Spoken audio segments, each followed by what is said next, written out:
안녕하세요. 헤비프레임입니다. 오늘은 플러터 팀에 대해서 알아보겠습니다. 플러터 팀, 우리 대부분 이 팀을 언제 처음 만나냐면 처음으로 플러터를 배우고 첫 번째 앱을 크리에이션 해서 딱 메인 다트 파일을 열면 이런 걸 딱 보게 되죠. 머티리얼 앱 안에 theme 데이터, 프라이머리 스와치, 컬러스 다 블루 이런 거를 만나게 됩니다. 요거 사실 처음에 딱 보면 요게 좀 당황스러워요. 컬러스 다 블루 이건 뭔지 알겠는데 프라이머리 스와치, 프라이머리 컬러도 아니고 프라이머리 스와치 이건 뭐지? 딱 이런 생각이 들고 그 다음에 뭐 이렇게 정의가 돼 있는데 뭐 이걸 쓰려고 하니까 뭐 theme of context, 뭐 text theme title, 뭐 theme of context, primary color 이렇게 쓰라고 해요. 뭔지는 잘 모르겠지만 이렇게 쓰면 되긴 됩니다. 근데 뭐 이때 보면 뭐 사실 처음 배우는 입장에서 오브 펑션도 뭔지 잘 모르겠고 뭐 이니레이트 위주도 모르겠는데 뭐 여하간에 시킨 대로 하면 돼요. 뭐 특별히 이게 어떻게 구동되는지 말 필요도 없고 뭐 그렇긴 한데 이게 좀 하다 보면 이걸 뭐 쓸 줄 아는 것 같기도 한데 그렇다고 또 뭐 제대로 아는 것 같지는 않은 느낌이 확실히 오죠. 그 컨스트럭터를 그래서 한번 알아보려고 컨스트럭터를 보니까 이건 뭐 또 엄청나죠. 그런데 또 뭐 각각을 어떻게 필요해서 읽어보니까 어떤 건 뭐 기술적인 면을 넘어서 UI에 꽤 정통해야지 알 수 있는 것 같기도 해요. 근데 이게 그냥 넘어가기에는 약간 찝찝하고 그렇다고 뭐 한 번에 속속들이 파볼 필요까지는 없는 것 같고 뭐 하여튼 그런 느낌이 드는 게 요 쓰임인 것 같아요. 사실 뭐 쓰임 잘 몰라도 뭐 앱 만드는 것 자체에는 큰 문제는 없는데 자 그래서 뭐 이 프라이머리 스와치가 이런 거 하다 보면 처음에 프라이머리 스와치 이게 도대체 뭔가 해서 한번 찾아보고 싶은 마음이 들어요. 그래서 이제 이게 스택 오버플로에서 찾아보면 이런 답이 나오는데 처음에 딱 이게 읽어보면 이게 또 황당한 소리가 나오죠. Primary swatch is not a color래요. Primary swatch는 컬러가 아니라는 거예요. It's material color. 와, 이 말 나오면서 더 이제 황당하죠. 그러고 나서 뭐냐 하면은 또 이게 different shades of color a material app will use라고 해요. 뭐 different shades? 이건 또 뭔가? 이런 생각이 들죠. 야, 그래서 이게 뭔가 하는데 그 다음 말은 그래도 걸릴만 해요. 프라이머리 컬러는 이 쉐이드 중에 하나고 정확하게 이야기하면 프라이머리 컬러는 보통 프라이머리 스와치의 500에 해당된다.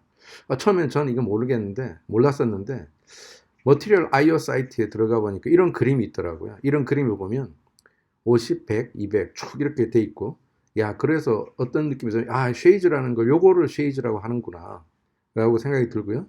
그 다음에 요 500을 탁 표시를 해놨어요. 야 요게 아 프라이머리 칼라인가 보다 하고 이해를 하게 됐어요. 아마 뭐 틀리진 않겠죠.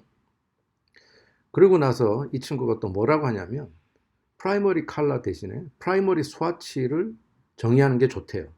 왜냐하면 어떤 머티리얼 컴포넌트는 어, 프라이머리 칼라의 다른 쉐이즈 이런 것들을 이용을 한대요. 그러니까 이렇게 프라이머리 스와치를 지정을 해놓으면 플러터가 뭐 섀도우나 보더나 이런 걸 만들 때 자기가 알아서 이런 어떤 쉐이드를 이용한다라는 의미인 것 같아요. 자 그러면 쌤이라는 거가 도대체 뭐냐 하면 일단 뭐 저는 하여튼 내 마음대로 한번 정의를 해봤어요. 플러터 앱을 구성하는 위젯들의 디자인 요소의 총집합에다가 API 이거를 아마 theme이라고 정의를 해도 되지 않을까 싶고요. 이 버튼 예를 들어서 버튼 같은 경우에는 우리가 이거를 사용자에게 보이기 위해서는 컬러, 패딩, 보더 레디어스, 보더 스타일 그리고 쉐이즈 이런 거 막 정의를 해야 되는 거죠. 텍스트도 마찬가지예요. 어떤 폰트를 쓸 건지, 사이즈는 어떻게 할 건지, 컬러는 어떻게 할 건지 이런 것들을 다 우리가 지정을 해줘야 되고 거기에 그걸 쓸 수 있는 API를 제공을 해줘야 되겠죠. 근데 사실 뭐 이거 앱 만드는 사람한테 이거 다 알아서 하러 가면 너무 답답하잖아. 이거 뭐 엄두가 안 나죠, 이거. 그래서 플러터에는 꽤 괜찮은 디폴트를 줍니다. 자, 그 다음에 그러면 우리가 왜 sim을 할까요? 첫 번째는 뭐 다르게 보이고 싶다라는 욕구가 아닐까 싶습니다. 처음에 어, 웹 프로그램을 시작을 하면 CSS를 배워요. 그런데 CSS 이게 꽤 복잡하고 저는 어떤 의미에서는 자바스크립트보다 더 어렵다고도 느껴지더라고요. 근데 그 CSS 막 하다가 어느 날 뭐 보통 이렇게 그러면 뭐 그냥 뭐 제공해 주는 거 없나 해서 부스트랩이라는 거를 처음에 딱 보면 이거 완전 신세계가 열리죠. 와, 뭐 이렇게 훌륭한 게 다 있나 싶은 생각이 전 처음에 들더라고요. 부스트랩을 처음에 보니까. 근데 이게 좀 쓰다 보면 아니 뭐 이 앱이나 저 앱이나 이 웹이나 저 웹이나 뭐 다 비슷해 보여요. 그래서 아마 계속 다른 프레임워크도 나오는 걸 텐데 이 뭔가 좀 다르게 보였으면 좋겠다 하는 욕구가 들죠. 또 하나는 또 저의 경우에는 어떤 게 있냐면 저는 모바일 앱을 처음에 리액트 네이티브로 시작을 했는데 뭐 리액트 네이티브 되게 좋아요. 좋은데 리액트 네이티브로 앱 만들다 보면 항상 디자인이 참 좀 걸리더라고요. 뭐 거기도 뭐 프레임워크 많은데 뭐 이거 하고 저거 하다 보면 조금씩 불만이 있어요. 근데 갑자기 제가 이제 플러터를 어떤 계기로 인해서 시작을 했는데 플러터를 하니까 이게 뭐 그냥 UI 측면에서 막 신세계가 열리는 것 같더라고요. 근데 이게 또 마찬가지로 기본적인 거 하다 보면 뭔가 이게 다 똑같은 것 같아요. 그리고 이제 두 번째는 마음에 들지 않는다라는 게 있는데 저 같은 경우에는 뭐 기본 저기 뭐 그 them이 상당히 뭐 좀 괜찮다는 생각이 들었는데 디폴트 레이즈드 버튼 컬러는 뭐 저 생각엔 좀 별로였어요. 그리고 기본 폰트 사이즈는 디스플레이 1은 모바일용으로 너무 커서 쓸모가 없는 것 같더라고요. 이거 왜 뭐 이렇게 큰 모바일 폰트가 필요할까 생각이 드는데. 근데 뭐 결국 바꾸려면 뭐 제가 해야지 누가 해주는 거 아니니까. 그리고 아마 이거는 가상의 시나리오인데 상황에 맞게 한 앱에서도 다른 테마를 제공하면 좋지 않겠는가 하는 생각이 들어요.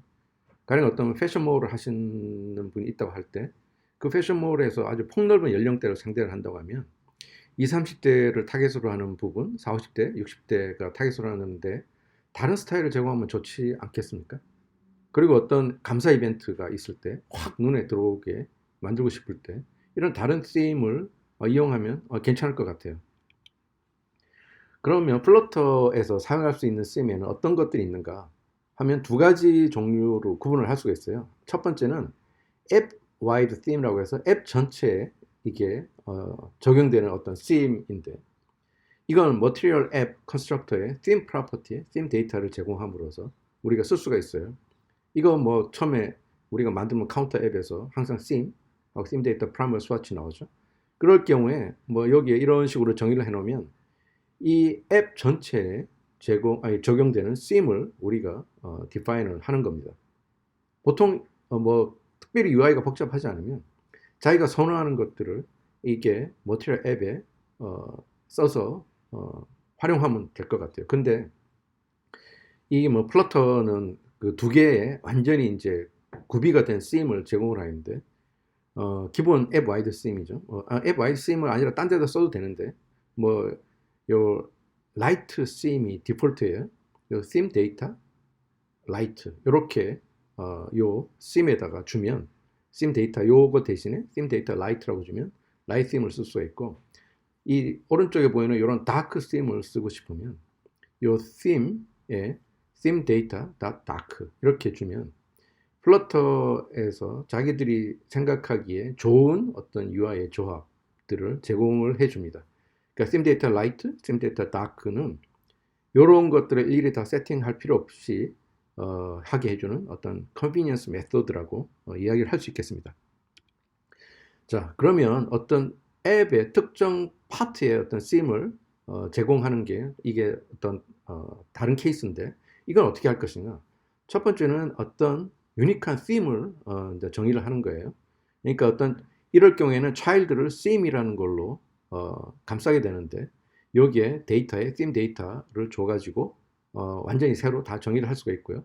두 번째는 parent theme을 extend 하는 거예요. 요건 어떻게 하냐면 이 데이터에 theme of context 하면 이 child의 parent 위젯 거를 가져오겠죠. 그 중에 자기가 덮어 쓰고 싶은 것만 copy with 메소드를 이용해 가지고 덮어 쓰면 되겠습니다. 자, 그러면 theme을 어떻게 사용하느냐? theme을 사용하는 데는 theme을 정했으니까 theme을 사용해야 되니까 theme을 사용하는 데는 theme of context 메소드를 사용하면 되겠습니다. 뭐 이런 모든 오브 메소드가 그렇듯이 위젯 트리에서 가장 가까운 theme을 리턴을 해주죠. 이 오른쪽 그림에서 보시다시피 앱 theme은 앱 와이드 theme을 정의를 해놓으면 중간에 어떤 theme을 정의를 해놓지 않으면 앱 와이드 theme을 쓰게 되고 path theme을 정의를 해놨으면 그 아래는 다 path theme을 쓰게 되겠죠. 뭐 요게 예제에 보면 컨테이너의 컬러는 theme context에 accent color 쓰고 child도 마찬가지로 theme context에서 parent의 text in title을 씁니다. 근데 뭐 이렇게 주의라고 제가 썼지만 꼭 주의라고 뭐 끝까지 할 건 없는데 만일에 지금 정의한 theme을 쓰고 싶은데 그 theme을 정의한 데서 만일에 theme of method를 써서 쓰고 싶다면 build widget을 쓸 필요가 있습니다. 이건 나중에 예제에서 살펴보도록 하겠습니다. 자, 이제 constructor입니다. 우리가 살펴봐야 될 constructor는 theme과 theme data constructor인데 theme은 아까 말씀드렸다시피 child를 감싸는 그런 거가 되고 여기 반드시 theme 데이터를 필수로 제공해 줘야 되죠. 그리고 이 constructor는 도저히 라인 바꿈을 해서 좀 보기 좋게 할 수 없을 정도로 많은 것들이 제공되고 있습니다. 벌써 이것만 봐도 뭐 이게 완전 압도되죠. 그리고 사실 여기서 뭔가를 찾다 보면 읽어도 이해가 잘 안 되는 것들이 꽤 있어요. 꽤 있고 뭐 그리고 잘 언다큐멘티드 되라고는 하기 어렵지만 잘 다큐멘트 안 된 것도 있는 것 같고요. 하여간 이 심 데이터 이거는 뭐 두고두고 뭐 필요할 때마다 찾아보고 해야 될 그런 건 것 같습니다. 그리고 컨비니언스 메소드로 카피 위드 메소드를 제공해 주는데 예제로 보시면 아이콘 심 데이터, 카피 위드 뭐 이런 형태입니다. 여기서 이 거에 실제 플러터에서 따온 건데 이 내용을 보시면 여기 이렇게 돼 있어요. 이게 물음표 오퍼레이터죠. 그러니까 이거는 뭐냐면 컬러 값이 주어진 경우에는 컬러 값을 사용하고 컬러 값이 없으면 this.color를 사용한다는 거죠. 그러니까 제공한 값만 가지고 새로운 나머지를 덮어 쓰는 그런 메소드가 되겠습니다. 자, 결론을 말씀드리면 theme은 한 번에 익히기는 어렵고 뭐 한 번에 익히려고 해도 잘 되지도 않는 것 같아요. 그런데 또 필요할 때마다 찾아봐도 이해하기 쉽지 않은 디자인 요소가 꽤 있습니다. 뭐 우리가 기술적인 면은 이해를 해서 쓴다고 해도 훌륭한 색깔의 조합과 디자인 요소의 결합은 전문 디자이너에게 맡길 필요가 있을 것 같고요. 그렇지만 그럴싸한 디자인의 프로토타입을 만드는 데에는 심에 대한 이해가 아주 큰 도움이 되는 것 같습니다. 자, 그럼 이제 간단한 예제를 통해서 심을 적용하는 걸 살펴보도록 하겠습니다.